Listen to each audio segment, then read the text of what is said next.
Hello, I'm Jane from Loopy's Place and I'm coming to you from my studio here in Sheffield. Today we're going to be talking about box corners. Now, one of the things that is great about sewing, as with many other things, there's always more than one way to do it.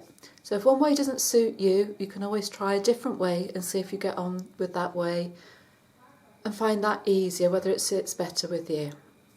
So I'm going to show you how to do box corners two different ways. But first of all, where do we use them? They're used quite a lot in bags, zip pouches or storage baskets, and it's those box corners that give us the depth to whatever we're making. So when it comes to bags, having that depth helps us to be able to stack things in. It means that we can store things more easily and put more in. Not dealing with something that is flat, two-dimensional, trying to fit in. Having those box corners gives it greater storage ability. It gives shape to our make, so like with drawstring bags, if we add a bit some box corners on there, it helps to give a lovely shape to it. When we've got that drawstring pulled, it has that really sort of gathered look and much more aesthetically pleasing than just having those flat corners. Now, the methods I'm going to show you today, one we cut out a square and one we just leave that fabric in. When it comes to making bags, having those fabrics still in help to go underneath and just give a bit more extra security and stability to it. So let's have a look. Okay then, so I've got my samples done. I've just taken some fabric and I've got the seams. This one I've got a seam across the bottom. This one was made on a fold. When it comes to making your box corners, it doesn't really matter which method you're using. It was just the fabric that I had, the way that it did. So let's have a look at the cutout corners first. So there's my piece of fabric. So again, as I said, there's another two ways of doing this. Now, some of the ladies that I teach, they have problems with arthritis in their hands and can't put pressure on. So when you're measuring out the corner, sometimes it's just easier to draw around your ruler and then cut it out with scissors, or you can use a rotary cutter. Now, the important thing to remember here is I'm lining up my 2-inch square line onto the stitch seams. That's going to give me a 4-inch depth to that bag. So when you're thinking about your box corners, think about the depth that you want and then half it. And then that's the square we're going to be cutting out. So I'm doing it with a rotary cutter. I'm going to press down and make sure that I've just got it to the corner of my ruler, and then I'm going to go across that way. And just going to ease it in. There we go. Take the corner out and it's like that. If you're going to draw around it and cut it out with scissors, again, you're going to line it up so you can draw around the square, your 2-inch squares in the inside of your bag. You've got your arrows lined up with your stitching seams, and I'm just going to draw around it with a washable marker, and then we can cut that out with scissors.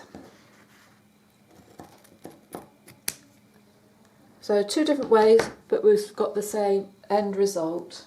We have the corners cut out of our bag.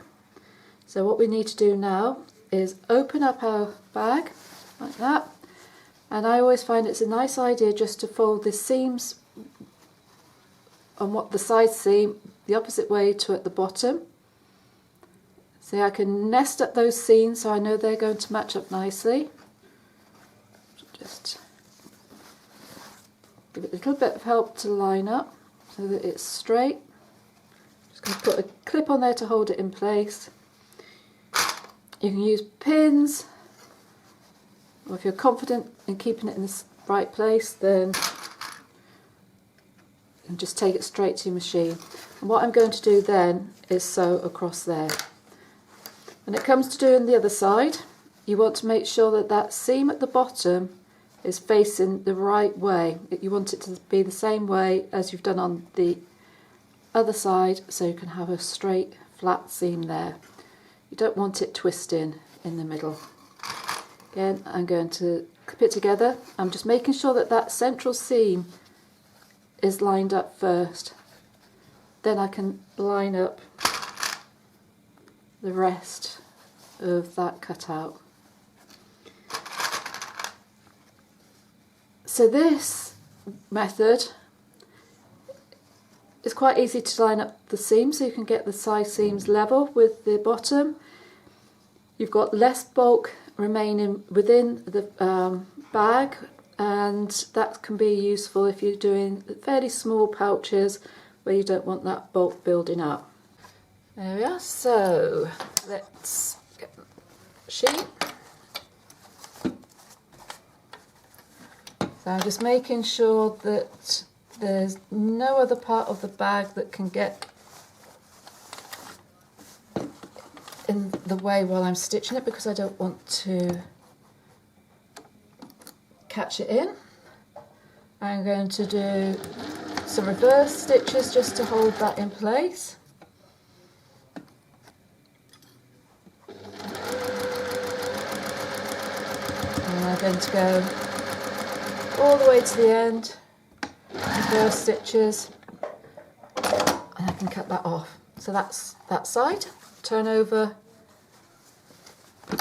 and I'm going to repeat on the other side, making sure that the corner's out the way. So just by doing some reverse stitches on the end, just making sure that it's not going to come undone.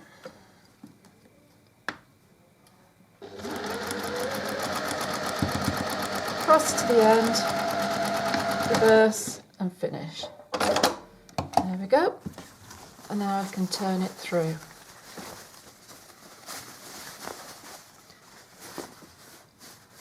And there you can see my seams have matched up nicely, and I've got a nice box corners which will give it some stability, gives it some shape, but there's no extra bulk in there, so that's great for doing linings or for little pouches where you don't need a lot of bulk. So the second way, where's the fold? This way. I've got a nice crisp fold there, so I know where that seam is. I'm going to open up my bag.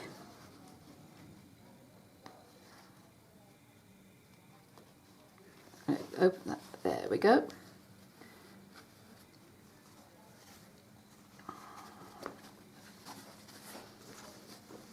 And sometimes by putting your hand inside, it just helps to make that lay flat, and you can level it out. So the seam's going to fold over on the end. You want to make sure that the seam underneath is straight.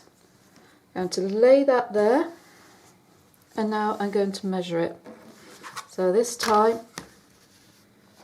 I'm going to lay one of my lines across the seam. I'm going to make sure that I can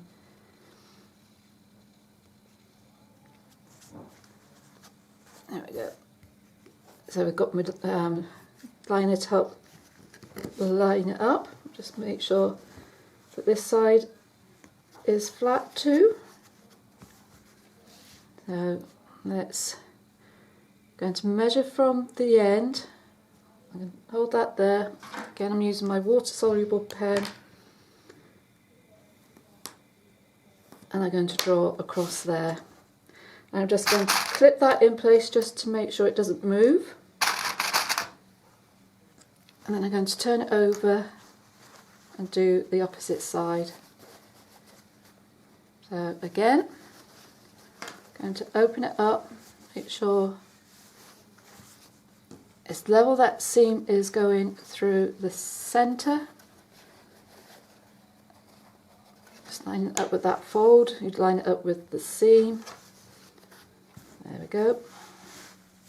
Again, I'm going to put this on here and then measure the 2 inches from the end. Again, see how it's lined up with that 45-degree angle. Just mark that. I'm going to just hold it in place with the clips, and now I can go and stitch across there. So again, I'm just laying that flat so everything is where it's supposed to be. Very easy just to get it caught in. So I'm just going to reverse to the edge, back forward, take those clips off.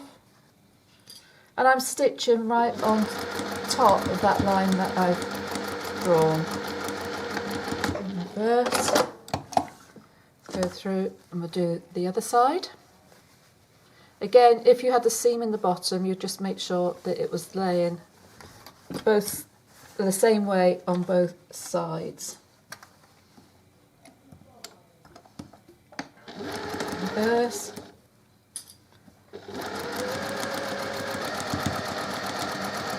Across the other side, reverse, and there we go.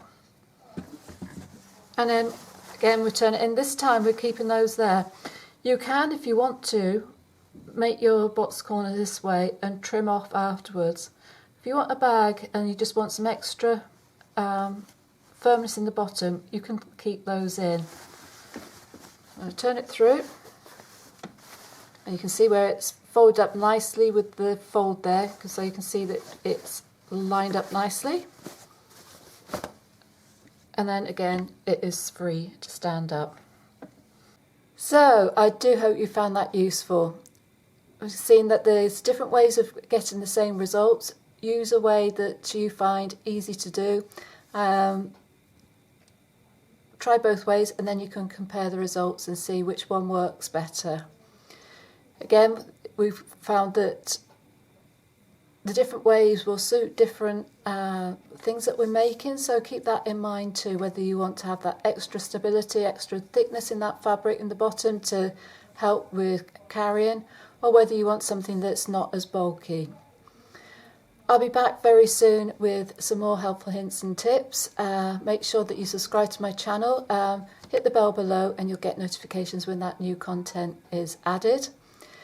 I'll speak to you very soon, but in the meantime, do take care. Bye for now.